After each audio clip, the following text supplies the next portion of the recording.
Hello and welcome to the Indian Pueblo Cultural Center's Tour Tuesdays. My name is Rachel Moore. I am Hopi and I am the curator of exhibitions here at the Indian Pueblo Cultural Center. I am currently standing in front of a hallway that connects our south wing to our main building. This hallway we know as the Governor's Hallway. It highlights the 19 Pueblo governors as well as the Governor for Isleta del Sur who serve on the All Pueblo Council of Governors. Today, we will be joined by a special guest, Teran Villa, who is the policy coordinator for the All Pueblo Council of Governors. The All Pueblo Council of Governors is comprised of the 20 Pueblo governors of New Mexico and Texas. Each, through their inherent sovereign powers, comes together as a collective to advocate for the preservation of the Pueblo people in their relationships with local, state, and federal systems of government. The earliest documented convenings of the council dates back to July 7, 1598, when Spanish Governor Juan Oñate met with 7 Pueblo leaders who were said to represent 34 villages at the Pueblo of Santo Domingo. Since that historic first meeting with the Spanish governor, the council has convened at Santo Domingo to honor the tradition that began hundreds of years ago.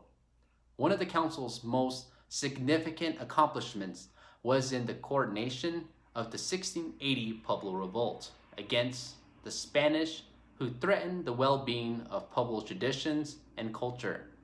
The revolt would drive the Spanish out of the region for the next 12 years.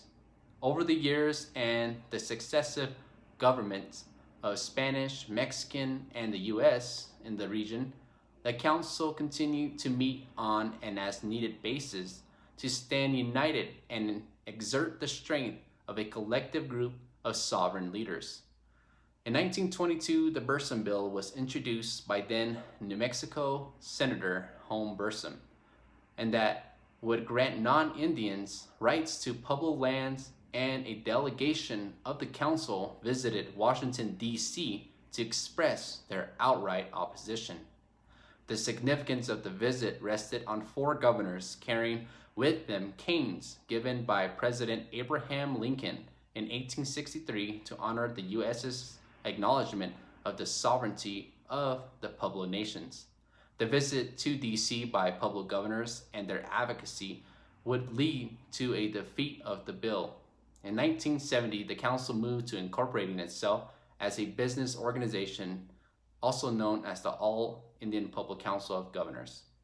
Over the years, the incorporating council would move away from advocacy and governance to social and economic services. In 2013, the governors reorganized themselves as the All Pueblo Council of Governors, a move to return to its original governance and advocacy role. In the current period of APCG, the Council has developed priority areas of focus, which through resolution established the following committees: natural resources, health, education, youth, legislative, and elders.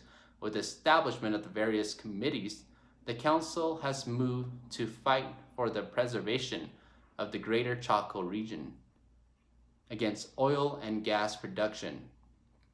The Council has restructured a contract with the University of New Mexico to include an Indian policy to allow for greater access to equitable healthcare at UNM healthcare facilities. The Council has moved to support the landmark Yazzie Martinez lawsuit that acknowledged that the state of New Mexico has failed to live up to its constitutional requirement to give indigenous students and other minorities a sufficient education.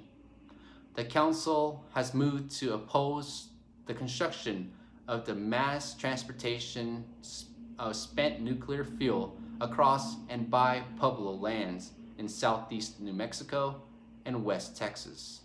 Lastly, fighting to protect and honor the knowledge keepers of Pueblo nations, our elders. The All Pueblo Council of Governors continues to honor its past and engage with its present, and looks to the future to preserve the Pueblo ways of life, language, and traditions.